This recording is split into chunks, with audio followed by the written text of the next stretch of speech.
예, 반갑습니다.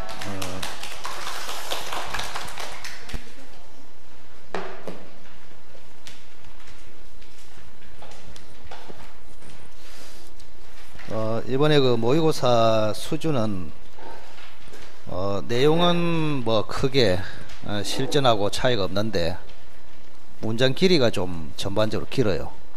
그래서 길면은 내용의 수준과 상관없이 좀 여러분들이 시간에 좀 촉박하기 때문에 조금 어렵게 느끼지 않겠냐 이런 생각이 듭니다.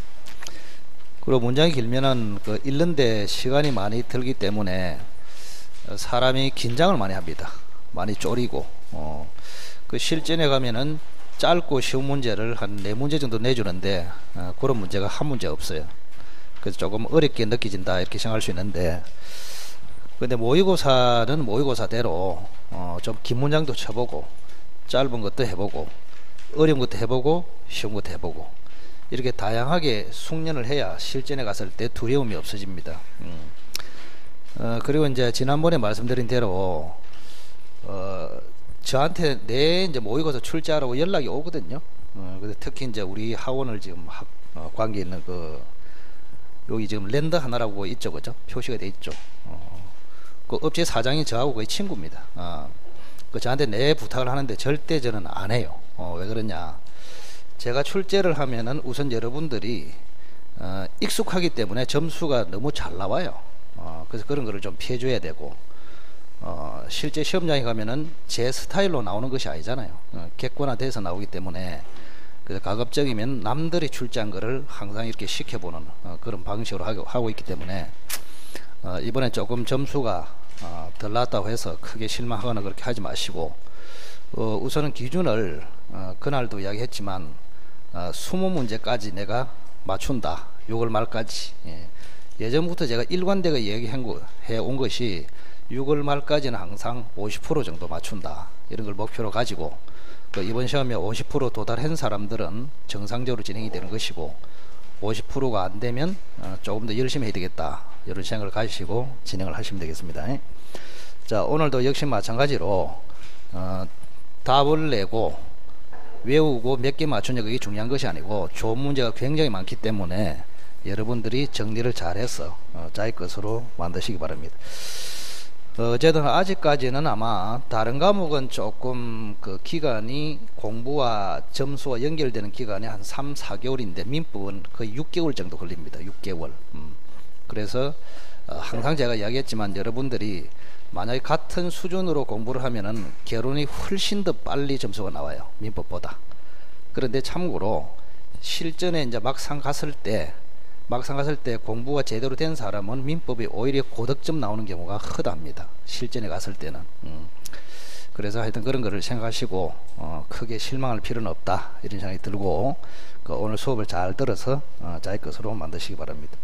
참고로 여기 반창고 볼렀는데 좀 저 왜 저럴까 이렇게 생각하지 말아요. 여기에 신경 쓰면 공부가 안 됩니다. 이게 미리 이야기해 줄게요. 어제 울산에 제가 이제 제자들하고 같이 이제 투자해서 산 땅이 하나 있어.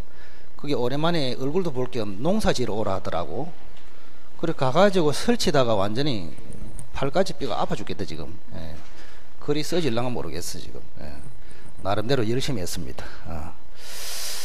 다음에 여러분들도 혹시 시험이 좀 빨리 되셔가지고 현장 소장할 때 좋은 물건이 있거든 저한테 연락도 하고 같이 농사도 짓고 여러 다치게 만들기도 하고 이렇게 한번 해보십시오. 보람이 있잖아요, 그죠? 보람이. 자, 41번 봅시다. 41번. 자, 다음 중 반사회적 행위로서 무효라고 볼 수 있는 것을 골라라. 자, 이런 형태의 문제들을 굉장히 선호합니다. 요즘은 단순하게 내는 것이 아니고 정확하게 90% 정도 알아야 답을 낼 수 있는 그런 방식으로 이걸 박스형 문제랍니다. 박스형 문제. 아마도 이번 시험에도 한 6문제 정도는 이렇게 나올 거예요. 자, 반사회적 무효. 자, 반사회적 무효에 들어가는 거, 그러니까 다른 무효가 아니고 반사회적 무효입니다. 103조 무효 핵심이 그거예요. 자, 그러면 반사회적 무효 타이틀을 한번 적어보십시오. 신속하게. 자, 1번 정의에 반하는 행위, 2번 윤리에 반하는 행위, 3번 개인의 자유를 심하게 제한하는 행위. 4번 생존의 기초를 위협하는 행위. 5번 사행적인 행위. 총 5개. 자, 거기에 들어가면은 반사회적 무효 아니면 기타 무효나 유효 이렇게 된단 말이에요. 기본적으로. 그리고 지난번에 기억이 나실랑가 모르겠네. 자, 우리가 판례를 이제 딱 봤는데 여러분이 아는 게 나오면 다행인데 모르는 게 나왔어. 그러면 첫째, 자, 지난번에 이야기했습니다. 강제 집행을 면할 목적, 세금을 면할 목적, 투기를 면할 목적. 자, 이 말이 딱 앞에 나오면 무조건 103조 무효는 아니다. 숱하게 이야기했습니다. 이거 세 가지. 자, 강제 집행을 면할 목적, 세금을 면할 목적, 투기의 목적. 요래 놓으면은 반사회적이다. 아니다. 그 다음, 그러나 금전적인 대가와 결부가 됐다. 얼마를 주면은 뭐를 해주겠다. 뭐를 해주면은 얼마를 주겠다. 이거는 99%가 반사회적 무효입니다. 이렇게. 자, 기억은 유효입니다. 유효. 요런 거는 뭐 사회에서 허다하게 일어납니다. 뭐 삼성전자에서 사원들을 해외 연수시키고 대신에 연수비를 대주면서 3년간 근무하시오. 이런 거는 천지로 하고 있습니다. 기억은 유효. 자, 니어는 도박하고 관련된 행위는 사행적인 행위. 5번에 사행적인 행위로서 반사회적 무효. 자, 띄그셔 보시면 과실의 귀속을 법률의 규정과 달리 정하는 합의. 그럼 이 규정이 임의 규정이면은 유효, 효력 규정이면은 무효 이래 가잖아요. 근데 과실의 귀속은 매매에서 나옵니다. 매매는 계약입니다. 계약은 99%가 임의 규정입니다. 그래서 임의 규정과 달리 정하는 특약으로서 유효. 자, 리얼의 첩계약은 윤리에 반하기 때문에 반사회적 무효입니다. 첩계약 자체는 반사회적 무효. 그러나 첩관계를 해소하면서, 그죠? 첩의 생활비를 대주겠다고 약속한다. 또는 첩이 난 자식의 교육비를 대주겠다고 약속한다. 이거는 첩관계를 약화시키는 방향으로서 유효라고 합니다. 유효. 자, 미엄은 생존의 기초를 위협하는 대표적인 행위로서 반사회적 무효. 자, 그 다음 비협은 볼 거 없죠. 이중매매에서 적극 가담하면은 반사회적 무효. 자, 시옷도 잘 읽어보시면, 그죠? 이런 거 어렵게 생각하지 마시고 얼마를 주면은 뭐를 해주겠다 이래 돼 있잖아요. 이거는 금전적인 대가와 결부됐기 때문에 반사회적 무효. 자, 그러면 반사회적 무효는 니은, 미음, 비협, 시옷 4번이 되겠습니다. 자, 40이면 이중매매. 이중매매 그 40인 옆에서 별표 5개. 문제를 엄청 잘 냈습니다. 자, 이중매매는 올해 나오면 요런 형태로 출제될 가능성이 가장 높습니다. 논점도 아주 골고루 포진이 되어 있고. 자, 1억으로 매매를 했습니다. 등기를 안 했습니다. 근데 병이라는 사람한테 이중으로 지금 매매를 해버렸다. 이런 이야기입니다. 병 앞으로 지금 등기를 해버렸다. 이런 이야기죠. 간단하게. 자, 그러면 이중매매는 여러분들이 아시다시피 아무 소리 없으면 유효이고 예외적으로 반사회적 무효로 갈 수도 있죠. 뭐 했을 때? 병이라는 사람이 적극 가담했을 때. 이렇게 간단하게 적극 가담했을 때. 자, 그 다음에 여기서 이제 최초로 자, 적극 가담이 돼 가지고 반사회적 무효가 돼 버렸습니다. 반사회적 무효. 자, 그러면 반사회 무효가 되면 요거를 말소해야 되잖아요. 그죠? 말소. 소유권을 취득했습니까? 못했습니까? 못했죠. 요게 무효면 소유권 취득이 안 됐잖아요. 그러면 소유자도 아니면서 등기돼 있잖아. 그럼 말소돼야 되잖아. 자, 말소를 누가 청구하느냐? 제가 항상 이야기했지만 말소는 누가 청구한다? 소유자. 자, 어른 소유자입니까? 아닙니까? 아니죠. 어른 말소 청구를 할 수 없다. 자, 소유자는 갑 맞죠? 자, 갑인데 갑도 말소를 청구할 수 없어요. 뭐 때문에? 여기는 746조가 걸린다 그랬습니다. 그래서 반사회적 무효 103조는 항상 746조가 따라온다. 갑은 불법 원인으로 급여했기 때문에 말소 청구해서 찾아갈 수가 없다. 불법 원인급여. 그는 병은 1억을 지급했다면 병도 역시 마찬가지로 불법 원인으로 급여했기 때문에 1억에 대해서 반환 청구를 할 수 없다. 이렇게. 여러분의 그 마음은 이해합니다, 그죠? 내 들었는데도 그게 잘 안 되죠, 그죠? 그리고 특히 이제 시험이라는 것을 치면 평소에는 설명을 하면은 좀 끄떡거려. 이래 하면서 그렇구나 이래 하는데 시험지만 들이 밀면은 그냥 눈앞이 캄캄하게 아무개나 찍어보고 그랬는데 그게 아직까지 제가 볼 때는 시험이라는 강박관념에서 벗어나지를 못해. 실력 발휘가 안 되는 거야. 그리고 시험지를 딱 주면은 시간 제약이 있어. 이걸 40분, 50분 안에 풀어야 되는데 그것 때문에 이게 흥분을 막 하기 시작해. 그래서 사람은 차라리 아침에 한 번씩 단 10분이라도 명상을 하는 게 굉장히 좋습니다. 명상. 덤벙대지 않고 당황하지 않고 차분하고 냉정하고 합리적이고 이렇게 판단해야지 막 흥분을 해가 이래 하면은 보이는 굉장히 쉬운 것도 다 놓쳐버려요. 자기도 모르는 사이에. 별로 어렵지 않는데 자꾸 그걸 같아요. 흥분해가 자기 스스로. 특히 법을 공부할 때는 그래요. 개론은 학문이거든. 법이 아니고. 그 학문은 조금 흥분하고 덤벙대도 답이 보여. 근데 법은 굉장히 치밀하기 때문에 흥분을 하거나 이래 버리면은 굉장히 실수가 따릅니다. 그래서 항상 그 좀 정확성을 좀 기해라 이렇게 당부를 드리고 싶은데 어쨌든 간에 이것도 수없이 이야기했다. 그래서 103조가 나오면은 746조. 갑도 병한테 반환 청구를 못한다. 즉 등기 말소 청구를 못한다. 병도 갑에게 이미 지급한 1억에 대해서 반환 청구를 못한다.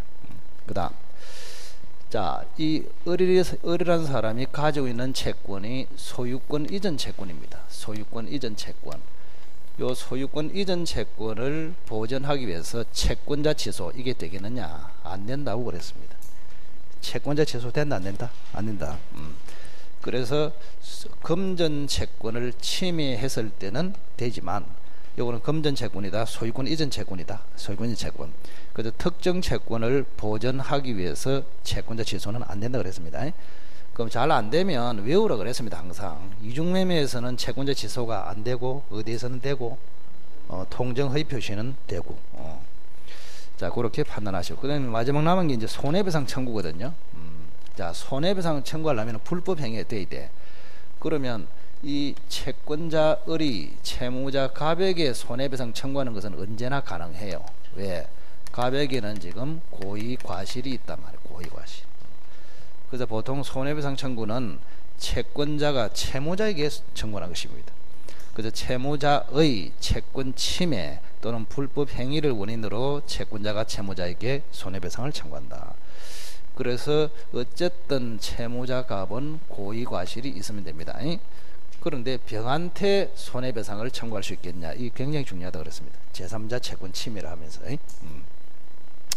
자, 제3자한테 손해배상 청구가 가능하다 했습니까? 안 하다 했습니까?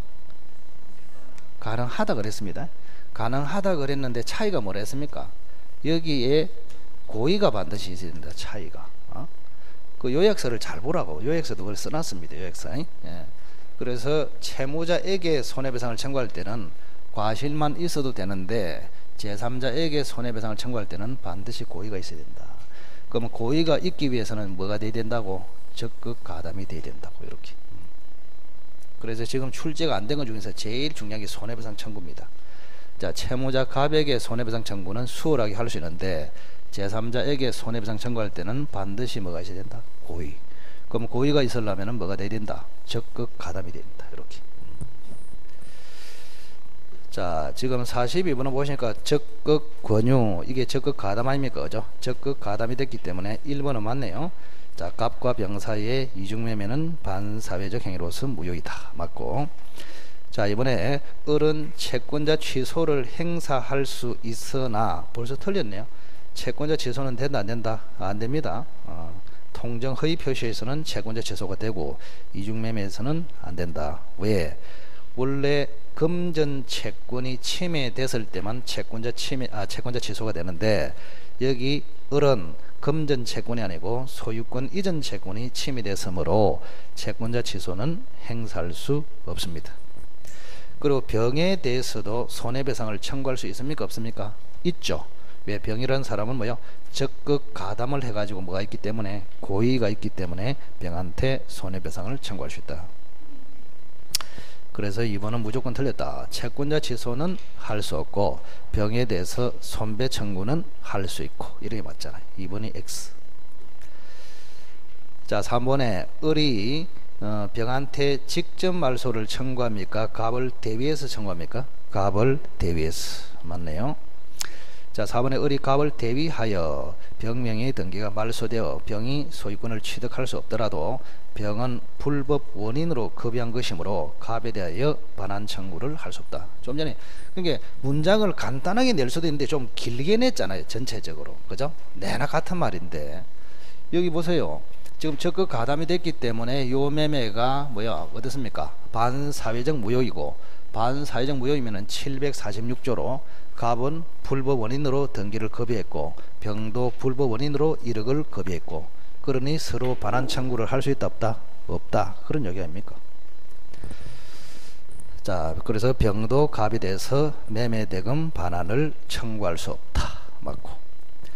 자, 이번에 병명의 등기가 말소되기 전에 병으로부터 다시 부동산을 선의로 과실 없이 양수한 정. 이것도 뭐 수업 시행 거 아닙니까?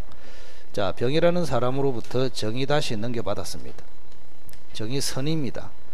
자, 선이더라도 보호가 된다 했습니까? 안 된다 했습니까? 안 돼요. 요 반사회적 무효는 절대적 무효. 절대적 무효는 제3자 보호 규정이 아예 없어. 그래서 정은 선이든지 선의무과실인지 악이든지 무조건 보호가 안 돼, 이 사람은. 그래서 소유권 취득이 됩니까? 안 됩니까? 안 된다. 그런 얘기. 그죠? 자, 42번은 연습 잘 하시기 바랍니다. 2번이 틀렸습니다. 자, 뒤로. 자, 불공정 행위에 관한 설명 중 틀린 것을 골라라. 자, 단독 행위에 불공정 문제가 발생하지 않는다. 자, 불공정 104조의 적용 문제네요. 그죠? 104조는 항상 제가 이야기했지만 정여에는 적용이 안 된다. 경매도 적용이 안 된다. 그러나 단독 행위에는 적용이 된다. 이렇게. 또 쓰나? 막 쓰나? 내 참 아파서 웃지를 못하는데 참 웃어봐 죽겠단 말. 많다고 막 쓰제끼 너거를. 맨날. 자, 정여, 대가가 없는 무상행위 정여, 이런 거는 불공정에 적용을 안 받습니다. 우리가 상식적으로 봐도. 아니 10억짜리를 1억을 받고 줘도 불공정인데 정여는 공짜로 주는 거 아닙니까? 그럼 공짜로 주는 정여는 104조가 항상 적용이 된단 말이에요. 그럼 정여는 항상 무효다. 그러면 이선음 하나 1이 되잖아요. 그러니 정여에는 104조가 적용이 안 된다. 근본적으로. 경매는 왜 적용이 안 될까요? 우리가 이제 104조를 보면은 법률 행위가 불공정한 법률 행위 이렇게 돼 있어. 경매는 법률 행위라고 배웠습니까? 법률 규정이라고 배웠습니까? 법률 규정. 그러니까 적용이 안 되지. 그죠? 정의에 적용이 안 되고 경매는 적용이 안 되고. 그다음 주로 이제 불공정이 되려면 니하고 내하고 거래하는데 공정하지 않다. 그럼 계약이 주로 맞잖아요. 계약. 그래서 계약에 주로 적용되는데 단독 행위도 적용될 수 있단 말이에요. 104조 판례가. 왜? 단독 행위 중에서도 상대방이 있는 단독 행위가 있잖아요. 그럼 상대방이 있는 단독 행위는 일종의 거래가 가능하단 말이에요. 이것도. 그래서 여기는 적용이 된다 이 말입니다. 대표적으로 외상대금 채권 포기 행위 판례가 있는데, 그죠? 채권 포기 행위. 자, 그래서 1번이 틀렸네요. 단독 행위에 있어서도 불공정 문제가 발생한다. 1번이 X. 2번에 정여, 무상, 기부 이런 데는 불공정이 적용된다 안 된다? 안 된다. 그래서 2번 맞고. 자, 3번에 법률 행위에만 적용되며 경매 등 법률 행위에 의하지 않는 재산권 이전에는 적용되지 않는다. 자, 그 다음 5번에 급부와 반대급부 간의 현저한 불균형은 객관적으로 존재해야 하며 무효를 주장하는 자가 입증해야 된다. 맞습니다. 자, 여기가 이제 10억짜리가 토지가 있단 말이죠. 10억짜리. 그래서 이게 이제 1억으로 매매를 했거든요. 그럼 언뜻 봐도 불공정 아닙니까 지금? 그래서 여기 이제 104조 불공정으로서 무효가 되려 하면은 요건을 갖춰야 된단 말이에요. 피해자는 뭐를 갖춘다? 궁박하거나 경솔하거나 무경험하거나, 이 가해자는 뭐를 갖춘다? 저러한 상황에 대해서 알고 있다. 악의, 그 다음에 이용하려는 의사, 고의가 있다. 악의 고의가 있다. 이렇게. 그 다음에 주는 거하고 받는 거하고 현저히 불균형이 되어야 한다. 세 가지 아닙니까? 그죠? 자, 그럼 이 세 가지 요건을 누가 입증한다 했습니까? 들어봤나요? 자, 불공정으로 무효이다 주장하는 사람이 누구예요? 갑이지. 갑이라는 사람이 무효가 돼야 이제 10억짜리를 넘겨줬다면 10억짜리를 찾아올 거 아닙니까? 이렇게. 그죠? 그래서 무효를 주장하는 자가 불공정 요건을 입증하라. 이래 돼 있잖아. 항상. 그죠? 그래서 갑이 피해자가 모든 요건을 입증해야 된다. 그래서 5번도 맞네. 무효를 주장하는 자가 이를 입증해야 된다. 자, 43번은 1번이 틀렸습니다. 자, 단독행위도 불공정 적용된다. 정해는 적용 안 된다. 3번 경매도 적용 안 된다. 그 다음에 4번은 볼 필요 없고 5번. 자, 불공정 3대 요건은 누가 입증한다? 무효 주장자. 무효 주장자가 누구다? 피해자. 이렇게. 자, 44번. 자, 맞는 것을 모두 골라라. 자, 기억의 침묵은 원칙적으로 의사표시가 되지 않으나, 뭐 침묵이 뭐예요? 가만히 있는 거 아닙니까? 그죠? 가만히 있는 거는 우리가 상식적으로 봐도 일단은 의사표시가 아니겠죠. 가만히 있는 건 의사표시가 아닌데 상황에 따라서 가만히 있어도 의사표시가 되는 경우가 있단 말이에요. 그게. 에? 자, 그래서 침묵은 원칙적으로 의사표시가 되지 않으나 계속적 법률관계에 있어서 반복되는 청약에 대해서 침묵. 계속적인 법률관계가 뭡니까? 대표적으로 뭐 예를 들어서 뭐 임대차 이런 게 계속적인 법률관계. 그때 임차인이 월세를 30만원으로 하자고 계속 청약을 해왔단 말이야. 응? 계속. 그런데 임대인이 말을 안 하고 가만히 있어. 그럼 그 정도 되면은 뭐라고? 30만원 하자. 이렇게 성락의 의사표시로 봐줄 수 있다. 이런 이야기입니다. 그래서 침묵은 원칙적으로 의사표시가 되지 않으나 계속적 관계에 있어서 반복되어 온 청약에 대한 침묵은 성락의 의사표시로 취급한다. 그 기억은 맞고. 크게 중요한 지문은 아닙니다. 참고하시고. 자, 연애 진위 아닌 의사표시는 상대방이 없는 의사표시에 적용이 없다. 자, 우리가 상대방이 없으면 통정이 안 되죠. 그러면 통정이 안 되기 때문에 상대방이 없으면 통정허위 표시는 적용된다 안 된다? 안 돼. 근데 비진위 표시하고 상대방이 있냐 없냐는 아무 상관없습니다. 무조건 적용이 돼.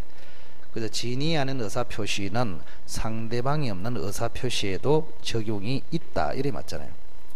상대방이 없는 의사표시에 적용이 없는 것은 비진위 표시가 아니고 뭐라고? 통정허위 표시. 자, 니은은 X.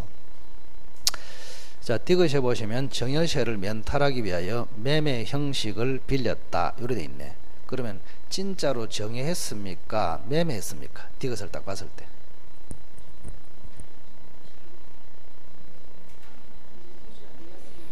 이래가지고 오늘 치맥 맛이나 있겠나? 어? 자, 진짜로 한 게 뭐냐고. 디귿에 정여를 했지. 실제로 정여했는데 세금을 면탈하기 위해서 가짜로 매매를 했다. 이런 뜻 아닙니까? 그럼 정여는 진짜니까 유효, 매매는 가짜니까 가장매매니까 무효. 이래 되는 거 아닙니까? 그죠? 그 정여도 허위 표시로서 무효다 했으니까 틀린 거 아닙니까? 디귿은. 그죠? 자, 그 다음 리얼 봅시다. 매도인의 대리인이 매수인에게 사기를 했다. 매도인의 대리인. 자, 여기 볼까요? 자, 매도인.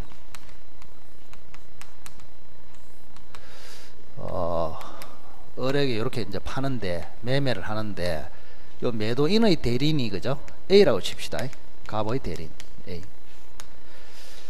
자, 지금 대리인이 이렇게 뭐를 했단 말입니까? 사기를 쳤다. 이래 돼 있잖아. 사기. 응? 대리인이 사기를 쳤단 말이야. 자, 갑이 사기를 쳤다. 대리인이 사기를 쳤다. 대리인이. 그럼 우리가 배웠지만은 대리인은 제3자에 들어간다 안 들어간다? 안 들어가잖아요. 안 들어가. 그래서 제3자 사기에서 순수한 제3자는 뭐 피용자, 중개사 이런 거는 들어가도 대리인, 출장, 소장, 그죠? 영업부장 이런 거는 갑하고 동일하게 취급된다 이렇게 이야기했잖아요. 이렇게 그죠? 그래서 대리인이 사기치는 것은 갑이 사기치는 거하고 똑같다 그랬잖아요. 그럼 이건 제3자 사기다, 상대방 사기다, 상대방 사기. 그럼 RR 취소다, 언제나 취소다, 언제나 취소, 그죠? 자, 그래서 읽어볼까요?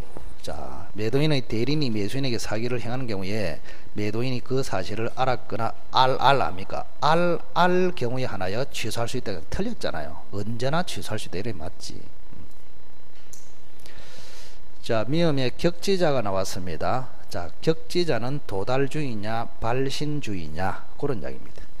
자, 격지자도 조심해야 됩니다. 조심해야 돼. 격지자. 자, 격지자의 계약 성립. 격지자 간의 계약 성립과 계약이 성립되려면은 성락이 효력이 발생해야 되거든요. 이렇게. 그 다음에 격지자 간의 청약의 효력이 있잖아요. 이렇게. 이거를 명확하게 구분하시라 이 말입니다. 그래서 우리가 격지자 간의 계약 성립은 발신주의에 의한다. 이렇게 되어 있습니다. 발신주의. 그럼 계약이 성립되려면 성락의 효력이 생기되겠죠. 그럼 이것도 내나 발신주의다 이 말입니다. 그러나 격지자 간의 청약은 원칙대로 무슨 주의다고? 도달주의다 이런 이야기입니다. 헷갈리지 마시고.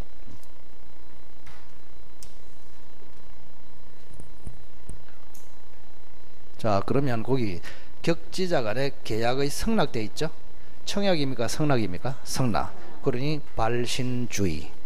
일단 사원총회 소집 통지 이것도 발신주의입니다. 그거는 외워야 됩니다. 제가 그 예외적으로 발신주의를 취하는 게 몇 가지 있는데 이거는 암기상이다 그랬습니다. 시험에도 잘 안 나와요. 이거 내면은 원래 한 소리 듣습니다. 발신주의. 요거는 머리 글자 요약서 딱 보면 써놨잖아. 사무, 경무, 채무인수 요렇게 외우라고. 나는 외우는 게 체질이다 그러면 이렇게 외우라고. 이게 사자가 뭐야? 사원총회 소집통지 그런 말이에요. 발신주의 예외.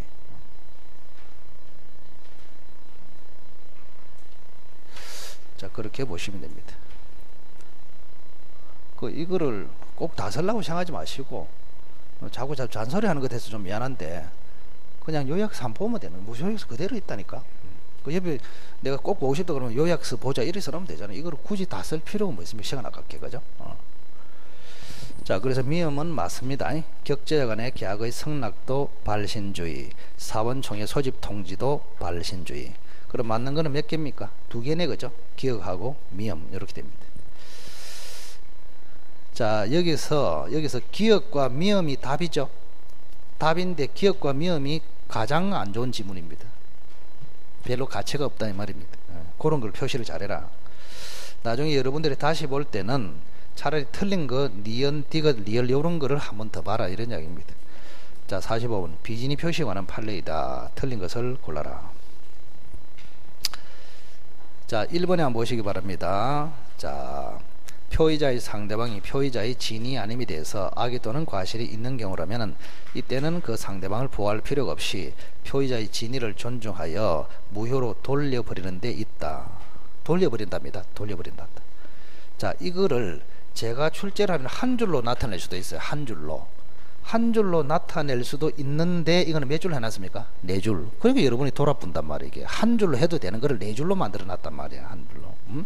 그래서 비진위 표시는 상대방의 악의 또는 과실이 있으면 무효이다. 이거 한 줄로 해도 되잖아요. 그거를 갖다가 돌려본다 해가지고 4개를 갖다 4줄로 만들어 놨단 말이에요. 그러니까 여러분들이 점수가 안 나오는 것도 이해가 갑니다. 그건 단순히 자 물어볼까요? 비진위 표시는 원칙은 유효이다 무효이다? 유효. 그러나 상대방이 악의 또는 과실이면은 무효이다. 그래 알고 있잖아요. 그렇게 내면 한 줄로 내도 된단 말이야. 근데 이거를 4줄로 해놨다. 자, 그래서 1번은 맞고, 이번에 진위의 비진위 표시에서 진위의 뜻은요, 희망이라 했습니까? 생각이라 했습니까? 생각. 자, 그래서 2번은 맞고, 자, 3번 옆에다가는 대리권 남용이라고 썼어요. 그 여러분이 대리권 남용을 배웠는데 또 이렇게 약간 응용이 되면 이게 무슨 대리권 남용이야? 이래 된단 말이에요. 대리권 남용. 자, 조합장이 조합을 위하여 차용하는 것이 아니라는 것을 은행이 주의하였더라면, 자, 조합장. 자, 여기 조합이 있어요. 조합.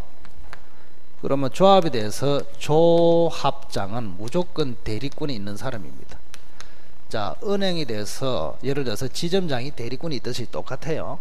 그래서 조합은 본인이고 조합장은 대리인이야. 그런데 이 조합장이 다른 사람하고, 그죠? 또 다른 사람하고 거래를 하고 있잖아요. 지금 거래, 이렇게, 그죠? 거래를 하고 있다. 자, 그러면 이 사람은 조합을 위해서 해야 되죠? 근데 조합을 위해서 했습니까? 거기 한번 읽어보세요. 뭐라 되어 있습니까? 조합을 위해서 차용했습니까? 아닙니까? 아니죠. 즉 조합을 뭐 했습니까? 배신해 버렸단 말이야. 이런 거를 남용이라고 우리가 배웠단 말이야. 대리권 남용. 이렇게 대리권 남용. 자, 그러면 여기 앞으로 자, 저 오늘따라 와리 자꾸 쓰려고 그러지. 동영상도 찍고 있다. 찍고 있다고, 야간 사람 때문에. 예. 찍고 있으니까 동영상을 한 번 더 보시든지, 너무 자꾸 쓰려고 생각하지 마시고. 자, 여기 이제 남용이 됐는데, 남용이 됐더라도 여러분들이 거래는 유효라고 들었습니까? 무효라고 들었습니까? 쓴 거 보고 대답한 거 아니죠, 그죠? 남용이 됐더라도 유효입니다. 유효이기 때문에 조합이 책임을 져야 돼. 근데 조합이 억울해 보이잖아요. 그래서 조합이 면책을 받고 싶다, 이 말입니다. 면책을 받고 싶으면 이 남용 행위를 뭐로 만들어야 된다? 무효로 만들어야 된다. 그래, 무효로 만드는 방법이 107조 1항 단서를 유추 적용해서 하라, 이래 돼 있잖아요. 그게 뭐라 돼 있습니까? 조합장이 남용한다는 사실을 상대방이 알았거나 알 수 있었다면 무효이다. 그거 아닙니까? 그거는 뭐라 되어 있습니까? 자, 주의하였더라면 알 수 있었을 경우, 이래 되어 있죠. 은행이 하지 말고 상대방이 그렇게 해놨어요. 은행이 내나 상대방이거든요, 여기서. 여기 이제 여기서 제가 은행 이렇게 쓰겠습니다. 은행 이렇게. 자, 조합장이 남용하고 있다는 사실을 누가? 상대방이, 은행이 알았거나 알 수 있었다면은 무효이다. 자, 여기는 알 수 있었다 돼 있기 때문에 효력을 발생할 수 없다. 즉 무효이다, 이 말 아닙니까? 그죠? 대리권 남용. 자, 4번 보겠습니다. 자, 4번도 역시 마찬가지입니다. 두 줄로 처리하면 될 것을 5줄 써놨다. 5줄, 그죠? 자, 이것도 이제 비진이 표시 두 가지 중요한 판례가 있었죠. 사립대학교 조교수 사건하고 근로자 퇴직 사건하고 이 두 가지가 있었잖아요, 그죠? 자, 예를 들어서 사립대학교 조교수가 실제로 사직할 생각이 없음에도 사직서를 제출했단 말이에요. 자, 근로자가 역시 마찬가지로 퇴직할 생각이 없으면서도 퇴직서를 제출했습니다. 둘 다 비진이 표시야. 근데 조교수 사건에서는 잘 보시면, 그죠? 자, 조교수가 누구한테 사직서를 제출했을까요? 학교 법인에다가. 그럼 조교수에게 진의가 없다는 것을, 그죠? 실제로 퇴직할 생각이 없다는 것을 학교 측에서 몰랐다고 되어 있습니다. 판례. 그래서 여기는 상대방이 알았다 몰랐다? 몰랐다 이래 돼 있어. 선이다 돼 있어. 그런데 근로자가 퇴직할 생각이 없으면서도 퇴직서를 제출한 것은 회사의 경영 방침에 따라서 그래 한 거야. 그럼 회사의 방침에 따라서 했기 때문에 근로자에게 퇴직의 의사가 없다는 것을 회사 측에서 이미 알고 있단 말이야. 그리고 여기는 상대방이 이미 알고 있는 걸 전제로 하고 있습니다. 이렇게. 그러면 비진의 표시는 결국에는 아무 소리 없으면 뭐라고? 유효이고, 상대방이 알았거나 알 수 있었다면 뭐로 가고? 무효로 가고, 이래 돼 있잖아, 이렇게. 그래서 조교수 사건에서는 비진의 표시가 유효이고, 근로자 퇴직 사건에서는 무효이고, 요약서 보면 그림까지 딱 대조해서 써놨잖아요, 옆에. 자, 그래서 조교수가 사직의 비진의 표시를 했는데 학교 측에서 선의무과실 요래 돼 있어. 그럼 상대방이 선의무과실이기 때문에 비진의 표시는 유효다. 그때는 퇴직이 됐다, 이 말이고. 그 다음에 회사의 경영 방침에 따라서 어쩔 수 없이 비진위 표시로서 퇴직의 의사 표시를 했다. 그러면 이 사람에게, 근로자에게 퇴직의 의사가 없다는 것을 회사 측에서 이미 알고 있는 거 아닙니까? 회사 경영 방침 시킨 대로 했기 때문에, 그죠? 그때는 비진위 표시로서 뭐라고? 무효다. 이렇게. 자, 그러면 4번은 회사의 경영 방침에 따라, 그게 핵심이죠. 그럼 회사의 경영 방침에 따라서 했기 때문에 회사는 근로자의 비진위를 이미 알고 있다 이 말 아닙니까? 그러면 근로자의 비진위 표시는 유효이다, 무효이다? 무효이다, 무효이다. 자, 그래서 끝에 보시면 비진위 의사 표시에 해당하기 때문에 사직원 제출과 퇴직 처리에 따른 퇴직의 효과는 뭐라고? 무효이다. 이래 맞잖아요. 무효이다. 4번이 틀렸습니다. 근데 이것도 역시 마찬가지. 판례 원문을 이제 자기 딴에 출제한 놈이 누군지 알거든요. 아는데 그 제 친구 저 사장한테 이야기했는데 그 좀 뭐라 해라 하면서 네가 그 시간에 한번 쳐봐라. 이게 이렇게 문장을 너무 길게 내버리면 실력 발휘가 안 돼, 학생들이. 그죠?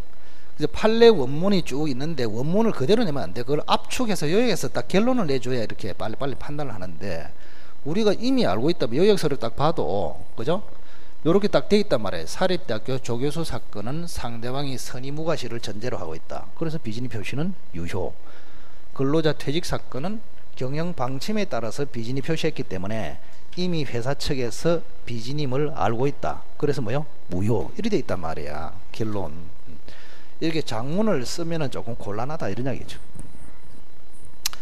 자, 그래서 어쨌든 4번이 틀렸습니다. 4번도 여러분들이 어떻게 보면 충분히 맞출 수 있는데 너무 길게 이렇게 서술한 바람에 눈앞이 캄캄해가 뭔 소리인지 몰라가지고 끝에 가서 틀리봅니다.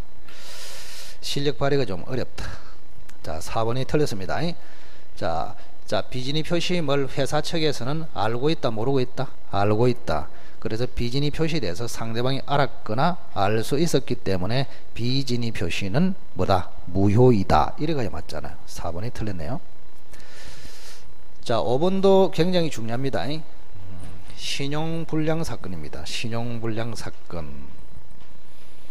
진위 아닌 의사표시에 해당한다고 볼 수 없다. 자, 요거는 지난번에 이야기했는데 요런 이야기입니다. 여기 보세요. 자, A라는 사람이 B의 이름으로 대출을 합니다. 은행. 요거 정확하게 기억하셔야 됩니다. 대출 약정. 요약서에 잘 돼 있어.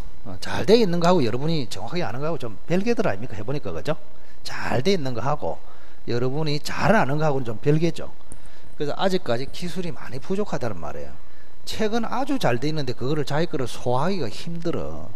그래서 다른 과목은 선생님이 이야기해 준 걸 반복해서 듣기만 해도 점수가 나와. 근데 민법은 제가 항상 이야기하지만 천천히 봐가지고 자기가 고민을 좀 해봐야 된다니까. 덤벙대면은 평생 가도 똑같아.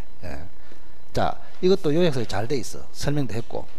자, A라는 사람이 신용불량자야. 그래서 B의 이름으로 지금 대출 약정을 하고 있습니다. 그럼 B가 주인공이야. 이름 빌려주는 사람. 내 이름으로 빌려도 좋다. 그러면 이 사람은 나중에 갚을 의사가 있습니까? 없습니까? 있어. 자기 이름을 빌려줬으니까 자기가 갚아야 할 의사가 있기 때문에 빌려준 거 아닙니까? 그럼 의사도 있고 자기가 사인했단 말이야. 대출 약정서에. 그럼 표시도 뭐요?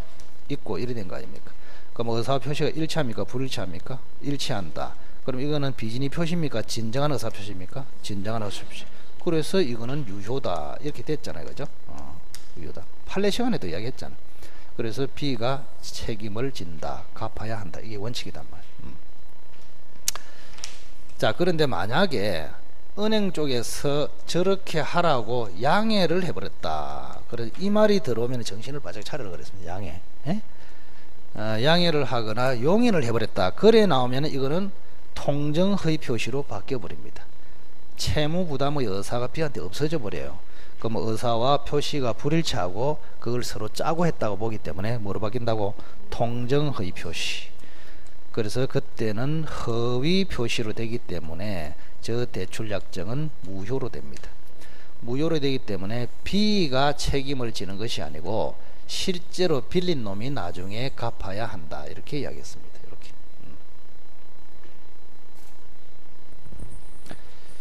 자, 그래서 5번도 빌려준 자, 둘째 줄에 명의를 빌려준 자, B죠, 그죠? B에게는 채무 부담의 의사가 있다고 보므로 진이 아닌 의사표시입니까? 진정한 의사표시입니까? 진정한 의사표시. 그래서 맞네, 그죠? 5번. 자, 46번 사기, 틀린 것을 골라라. 자, 1번에 요런 거는 우리 요약서에는 들어있지만은 답을 결정할 수 있는 내용이 아니에요. 그래서 사기에 의한 의사표시는 기망행위와 착오 사이, 착오와 의사표시 사이에 인과관계가 존재해야 된다. 인과관계. 네가 기망했기 때문에 내가 착오했다. 내가 착오했기 때문에 엉뚱하게 의사표시했다. 이런 인과관계가 존재해야 된다. 뭐 이거는 별로 의미가 없고. 자, 우리가 이제 2번은 이제 기출이죠. 자, 사기로 취소하려면, 그죠? 고의가 있어야 됩니까? 과실이 있어도 될까요? 사기가 되려면 고의가 있어야 되겠지. 나 실수로 사기 쳤다가 말이 안 되잖아요. 그래서 과실 있는 기망행위는 사기 취소 요건에 들어간다, 안 들어간다? 안 들어간단 말이에요. 그래서 맞잖아요. 과실 있는 기망행위로 인하여 착오에 빠져서 한 의사표시는 사기를 이유로 취소할 수 없다. 자, 3번에 표의자는 자신의 의사표시를 취소하는 것 외에 불법행위의 성립을 이유로 손배청구를 할 수 있다. 그러니까 사기에는 손배청구가 항상 따라옵니다. 자, 여기 한번 보실까요? 자, 3억짜리 토지가 을한테 지금 1억으로 지금 매매가 됐다. 이런 이야기입니다. 뭐 3억짜리가 넘어갔다 보시고, 뭐 1억도 이렇게 넘어갔다 보시고. 근데 왜 이래 됐냐? 사기 당했단 말이야, 사기. 이 사기는 항상 불법 행위를 전제로 합니다. 똑같습니다. 사기는 뭐가 들어있다고? 불법 행위. 자, 그러면 갑은 뭐 할 수 있습니까? 매매를 사기로 뭐 할 수 있고 취소할 수 있잖아요. 첫째. 그 다음 또 을의 불법 행위로 손해본 거 아닙니까? 그걸 뭐를 청구할 수 있다? 손해배상을 청구할 수 있잖아요. 이렇게. 그죠? 당연히. 그죠? 그래서 사기가 들어오면은 불법 행위에 의한 손해배상 청구도 항상 들어온다.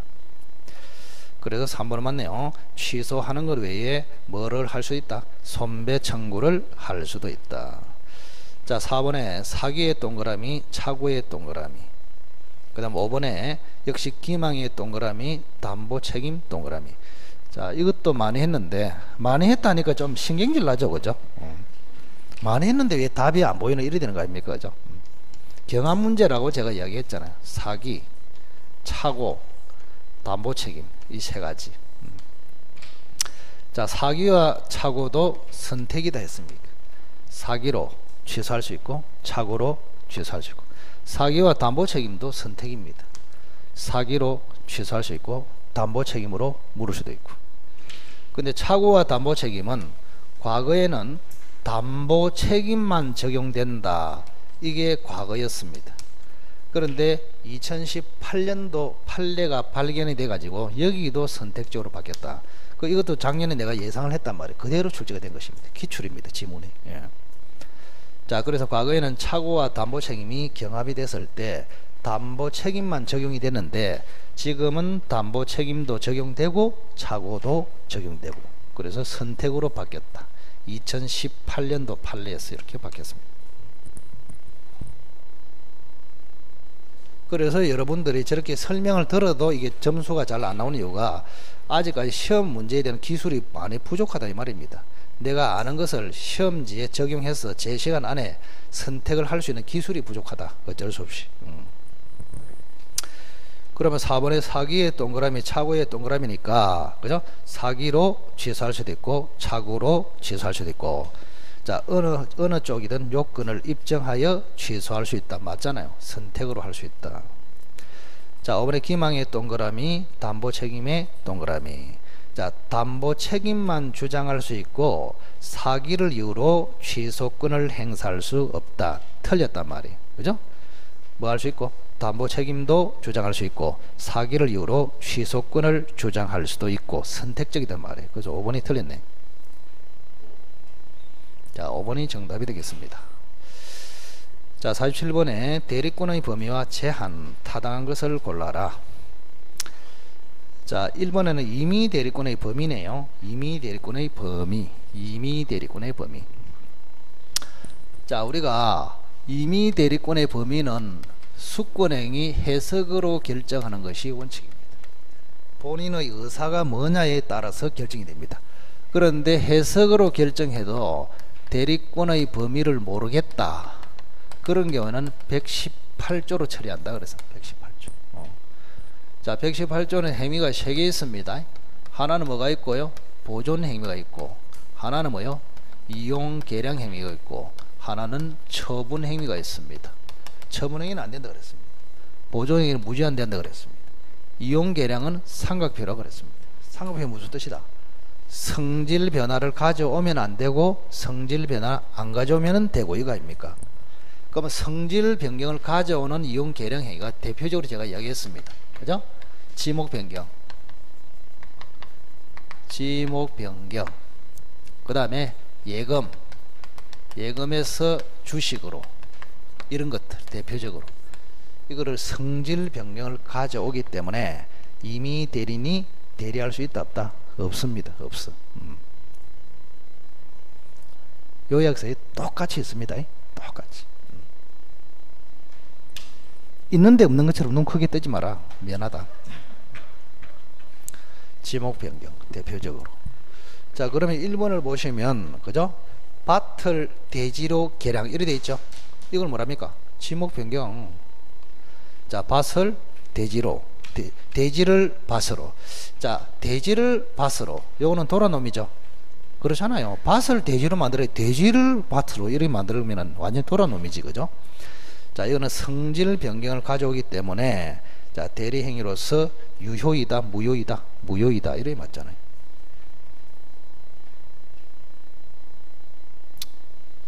요약서 그 40페이지 꼭 참조하세요.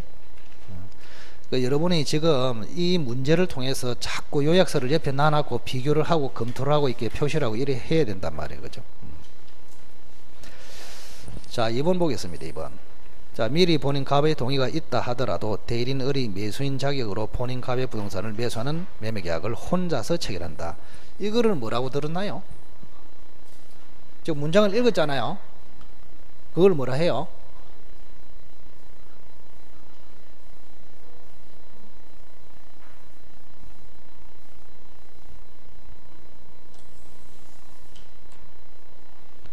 천천히 읽어보세요. 2번.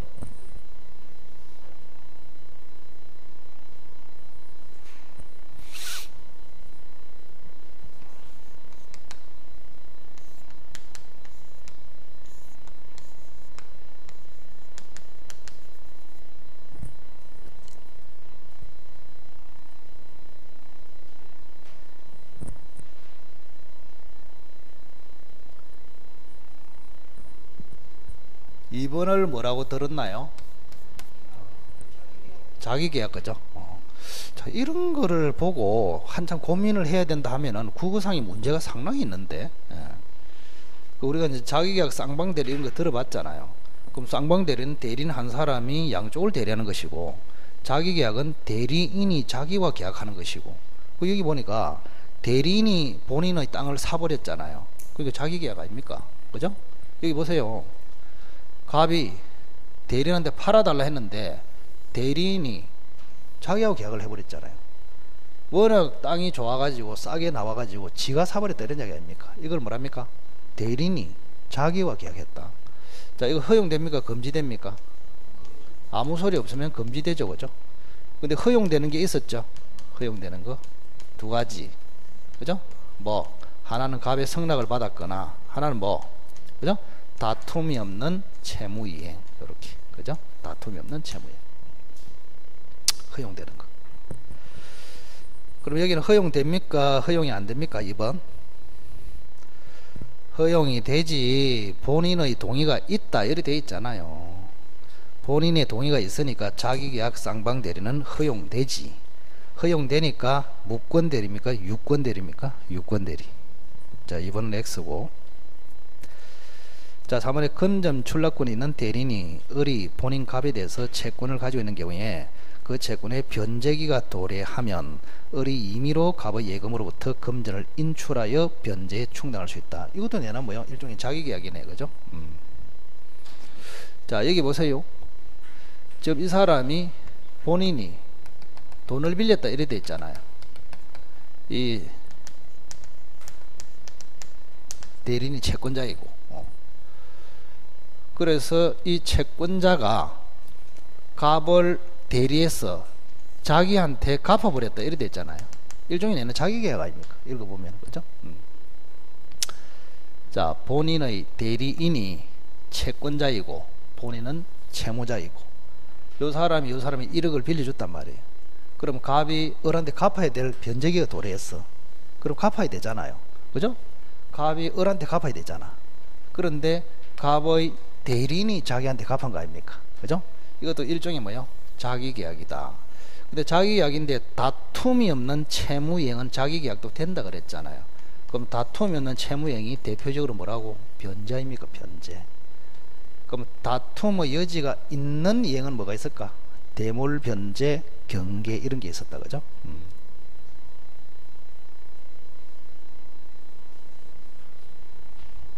왜 웃노? 나를 쳐다보고. 자, 그래서 3번은 변제기가 도래한 변제. 변제기가 도래한 변제를 다른 말로 뭐라고? 다툼이 없는 채무이행. 그거는 할 수 있다 이 말입니다. 그래서 3번은 O 이래 됩니다. O. 자, 3번도 일종의 자기계약으로서 다툼이 없는 채무이행이므로 허용 이래 된단 말이에요. 3번은 맞고. 자, 4번에 보세요. 쌍방대리 이래 돼 있네요. 자, 쌍방대리가 허용되는 게 우리가 있습니다. 세 번째, 자기계약 쌍방대리 허용되는 거 세 가지 기억납니까? 허용되는 거 세 가지. 시험을 한번 치보니까 그냥 영, 그죠? 훌륭하게 돼붙다, 그죠? 사람들의 세 가지 했잖아. 등기 신청, 그죠? 등기 신청하고, 그 다음에 주식의 명의개서, 그 다음에 뭐 있습니까? 강제집행 배당 참가. 근데 안 되는 게 부동산 입찰 참가. 이건 안 된다 그랬잖아요. 입찰 참가. 제가 쓰고 있지만 한시마다 저도 요약서에 그대로 똑같이 있는데, 똑같이 박혀 있잖아요, 지금. 요런 것들은 쌍방대리 자기계약이 허용된다 그랬잖아, 세계 예외적으로, 그죠? 미안합니다. 오늘 민법 선생한테 꾸중 들어온 거 같죠, 느낌이, 그죠? 자, 그래서 4번은 등기 신청이기 때문에 쌍방대리 할 수 있다 이래 맞죠. 그런 게 X 아닙니까? 자, 이번에 갑에게 을병정 3명의 대리인이 있다. 이거 뭐 공동대리냐 각자 대리냐 이런 이야기 아닙니까? 무가 갑에게 청약을 하려면 공동대리인 전원에게. 자, 문제는 그래서 제가 여러분들이 점수는 안 나오고, 문장이 길기 때문에 점수 안 나오는 거 확실해요. 문장이 길기 때문에 점수 안 나오는 거 확실한데, 문제는 좋은 문제가 많단 말이에요. 지금 우리가 배우고 있는 기본적인 지식을 물은 게 굉장히 많습니다. 다만 여러분들이 찾아내지를 못했을 뿐이지. 예. 그래서 이거를 조금 짧게 냈으면 여러분들이 아마도 제 생각에는 한 5문제 정도는 더 맞췄을 것이다 이렇게 예상이 됩니다. 자, 그러면 갑이 본인은 을병정이 세 사람 아닙니까, 그죠? 을병정이다. 이 사람이 무하고 지금 우리가 계약을 한단 말이에요.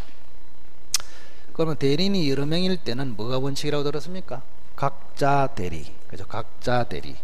근데 이게 갑이 지시를 했거나 법률 규정에서 같이 하라, 공동 대리가 돼버릴 수도 예외적으로 있다 그랬잖아요, 그죠? 공동으로. 그러면 공동 대리는, 그죠? 이 의사 표시를 하는 걸 공동으로 해야 된다. 들어봤습니까? 능동 대리.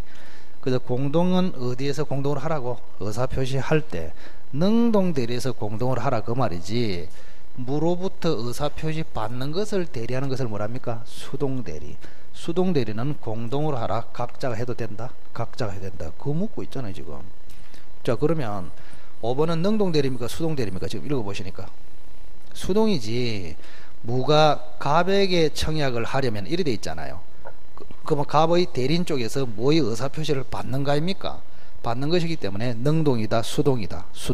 수동 대리에서는 여전히 공동으로 해야 됩니까? 각자가 수령해도 됩니까? 각자가 수령해도 되죠. 따라서 전원에게 청약의 의사표시를 해야 된다. X. 한 사람에게 의사표시를 하고 한 사람이 수령을 해도 된다. 이런 이야기 아닙니까? 그죠? 자, 그래서 47번은 3번이 맞고 나머지는 다 틀렸습니다. 근데 제가 분명히 이야기하면 문장이 길게 내서 그렇지 문제는 굉장히 좋은 게 많다 이 말입니다. 지금. 자, 하나만 좀 풀까요? 자, 48번은 협의의 무권대리입니다. 협의의 무권대리.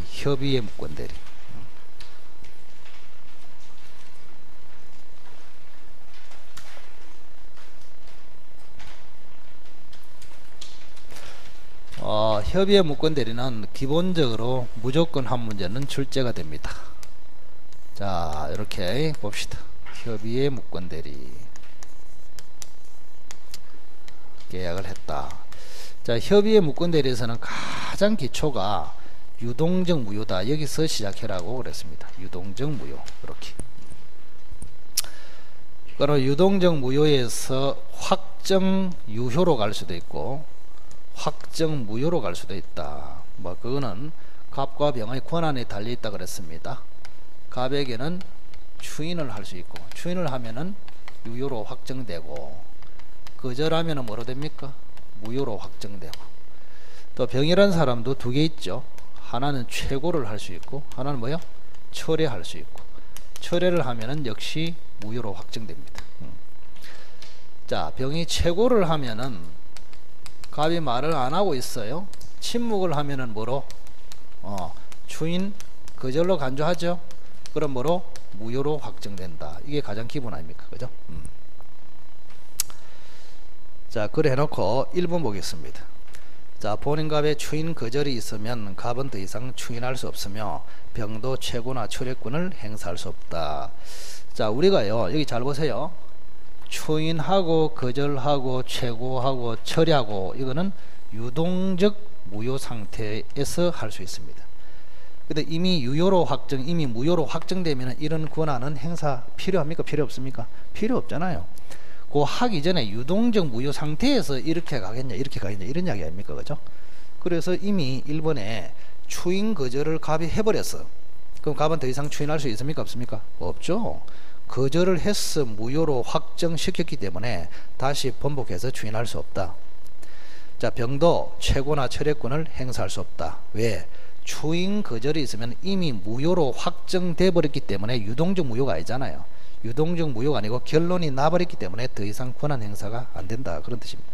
이거는 너무나 당연하기 때문에 지문의 가치도 없어. 제가 봤을 때. 자, 2번하고 3번은 135조 문제입니다. 135조 문제. 2번하고 3번. 자, 우리가 여기서 이제 135조는 여기 한번 보세요. 자, 여기 한번 보세요. 유동적 무효. 유동적 무효에서도 무효야, 무효. 자, 무효라는 말은 효력이 없단 말이거든. 그러면 갑하고 병 사이에 권리 의무가 생긴다 안 생긴다? 안 생겨. 자, 갑은 책임진다 안 진다? 안 져. 그럼 갑이 책임을 안 지니까 무권 대리인 을이 대신해서 책임을 집니다. 요게 이제 135조 굉장히 중요하다 하면서 그죠? 거품을 물고 강조했다. 요거 중요하다고. 그러면 무권 대리인이 책임을 지려면 가장 중요한 요건은 요 사람은 뭐를 가지고 있어야 된다? 한 개도 기억이 안 나나? 행위 능력을 반드시 가져라. 행위 능력. 원래 대리는 행위 능력이 필요 없잖아요. 그런데 책임을 질 때는 뭐가 있어야 된다? 행위 능력이 있어야 된단 말. 상대방은 뭐가 필요했다? 선의무과실. 이 두 가지 요건이라도 기억하라 그랬습니다. 그래서 행위 능력이 있는 사람이 선의무과실의 상대방에게 최종적으로 책임을 진다. 이게 135조 책임이에요. 그리고 이 책임의 성질은 과실이 없어도 책임을 진다. 무슨 책임이다? 무과실 책임이다. 이렇게 이야기했잖아요. 그죠? 무과실 책임. 그리고 무과실 책임은 시험에 잘 나온다 그랬죠. 특이하기 때문에. 무과실 책임은 여러분이 배운 것 중에서 두 개밖에 없어. 여기하고 하나는 어디? 담보 책임하고 두 개. 자, 그러면 2번 보겠습니다. 자, 협의에 무권 대리는 을은 자기에게 대리권이 있다고 믿은 것에 대하여 과실이 없는 경우에, 무과실이 된 말이죠. 자, 무과실인 경우에 병에 대해서 손해배상 의무를 부담한다. 맞습니까? 맞나 틀리나? 여기 봐라, 여기 봐라. 을은 무과실이다. 병에 대해서 손해배상 책임을 진다. 이렇게 돼 있잖아. 맞다 틀리다? 다시 읽어보고. 국어가 안 된단 말이야. 국어가 무슨 말인지. 우리가 문제를 많이 푸는 게 중요한 게 아니랄까.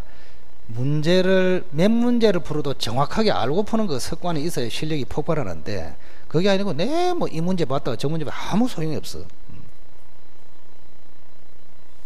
자, 을은 무권 대리인 아닙니까? 그리고 병은 상대방이고, 그럼 을은 뭡니까? 자, 과실이 있을 때만 을은 책임진다 했습니까? 과실이 없어도 책임진다 했습니까? 과실이 없어도. 그러면 과실이 없어도 을은 병에 대해서 손해배상 의무를 부담한다. 맞잖아요. 무과실 책임이기 때문에. 그죠? 자, 협의에 무권 대리인 을은 과실이 없더라도 책임진다. 이걸 무슨 책임? 무과실 책임. 자, 3번에 을이 미성년자인 경우 벌써 끝났어. 이런 거 연습만 돼 있으면. 자, 을이 미성년자로 돼 있네. 여기 보세요. 자, 을이라는 사람이 협의에 무권 대리인이 책임을 질라 하면은 행위 능력을 갖춰라 돼 있잖아요. 그죠? 그럼 미성년자는 행위 능력이 있습니까? 없습니까? 없어. 그럼 미성년자는 무조건 책임을 안 져요. 무조건. 뒤를 읽어볼 필요도 없어. 그럼 한번 읽어보니까 미성년자인 을이 미성년자인 경우에 병은 을에 대하여 책임을 물을 수 있다. 이래 돼 있잖아요. 물을 수 있습니까? 없습니까? 없죠. 그래서 3번이 틀린 거 아닙니까?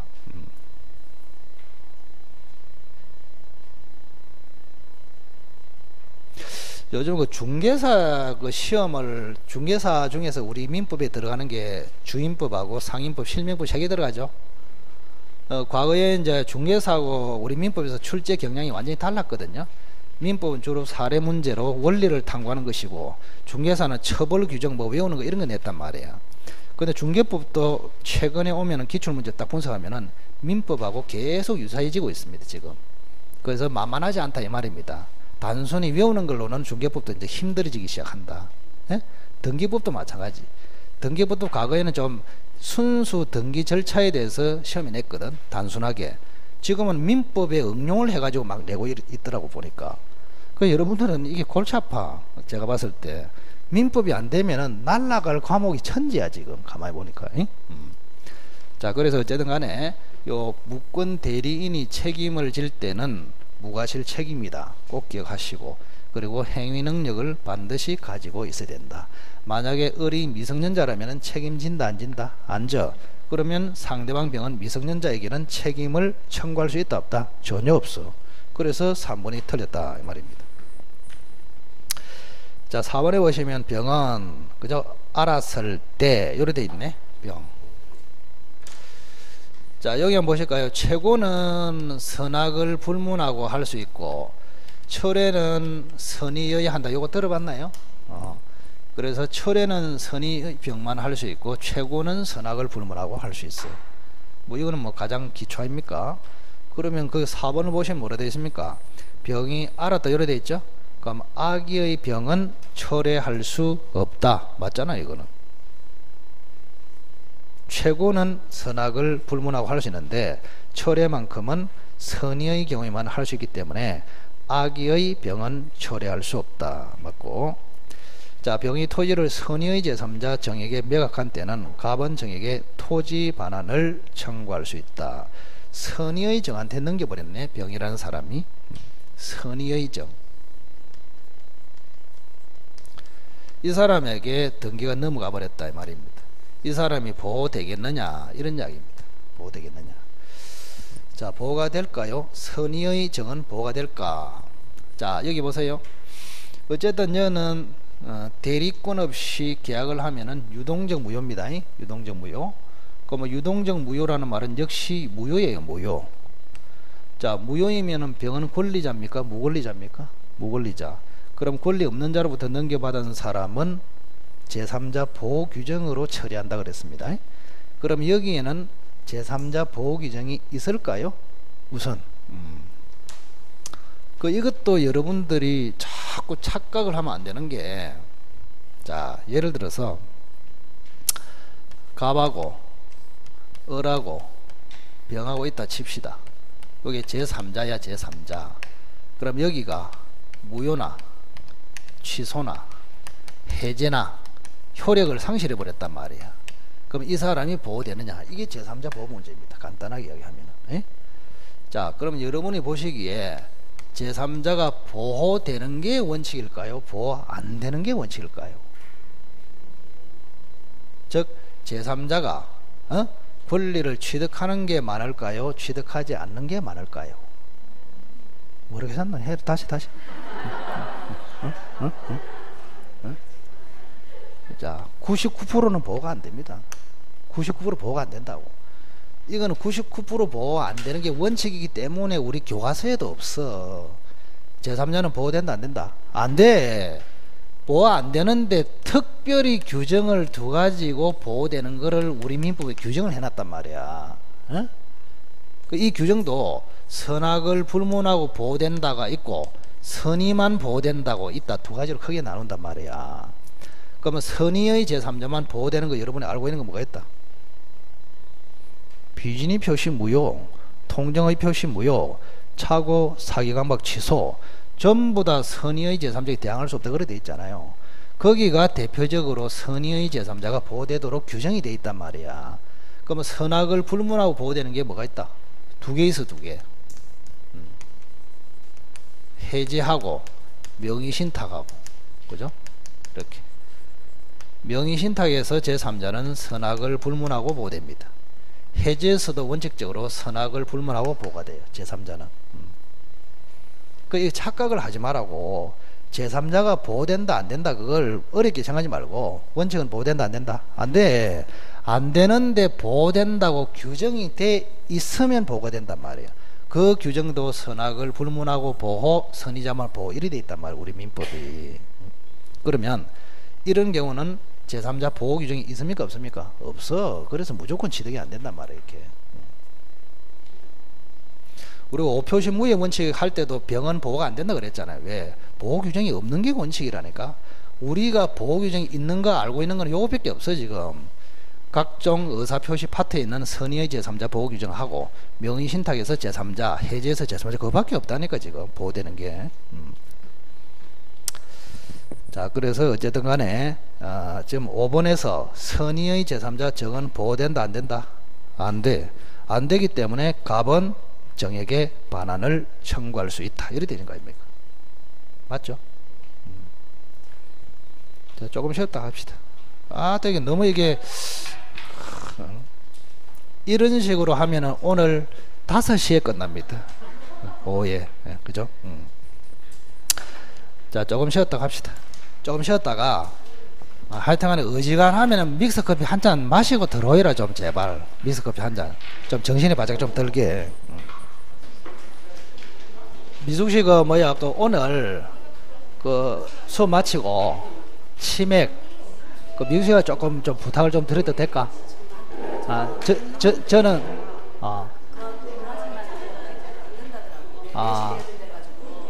딴 데 알아볼 데 없어요?